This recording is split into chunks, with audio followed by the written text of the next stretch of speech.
محمد ابراهيم يتوقف وتحول للاتحاد. محمد ابراهيم؟ محمد ابراهيم لا محمد ابراهيم ده اللي توقف تحول للاتحاد لغايه ما يعرف ان ده نادي الزمالك. طب السبب يا ريس؟ لا السبب سوء سلوك. هناخد مرشحات يا استاذ ولا؟ هو المفروض ما يتكلمش عن اي نادي منافس. عيب. لما يجي يتكلم لازم يتكلم بالدليل.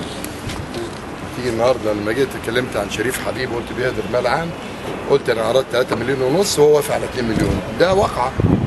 لكن لما تتكلم عن زملائك انه في الدوري بياخدوا منشطات، اين دليلك؟ ده بالاضافه لبعض التصرفات اللي ما تلاقيش ان في لاعب في نادي الزمالك يعملها، ده توقف وتحاول تحييهم السبت بتاعها.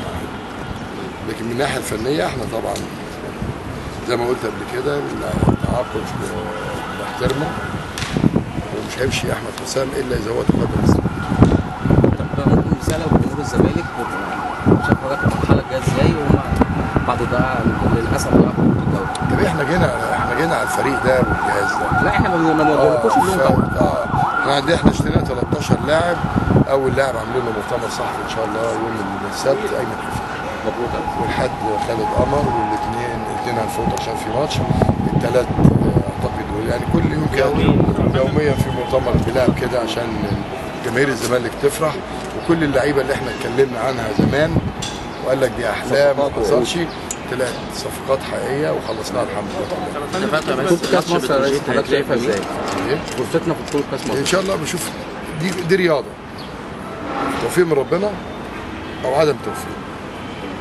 لاعب بيشوط كوره جاب جول في نفسه، لاعب بيشوط بلانتي ضيعه، دي توفيق.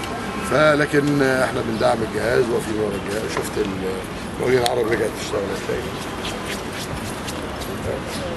خلاص تخش ان شاء الله يا ريس ولا الماتش لا انا ما اتفقش في جهاز فني، انا ماليش دعوه ولا اتكلم. انا اتكلمت في حاجه واحده، سوء سلوك محمد ابراهيم اللي طلع اتكلم عن زملائه في فرق منافسه بطريقه فيها اساءه دون دليل عشان يبقى عبره لمن لا يعتبر. لكن مين يلعب مين ما يلعبش دي مش انا.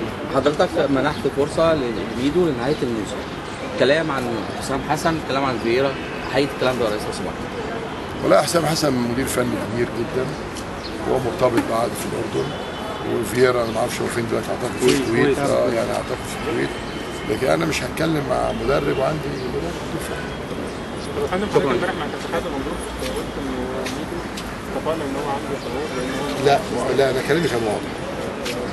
قلت لو ميدو استقال باحساسه بالمسؤوليه مش هفرض على حد، مش هفرض على قائد يبقى قائد غصب عنه. كلام واضح، انا ما بعرفش اروح يمين وشمال. يعني نهايه عقده يا استاذ الا اذا هو استقال. نهايه عقده.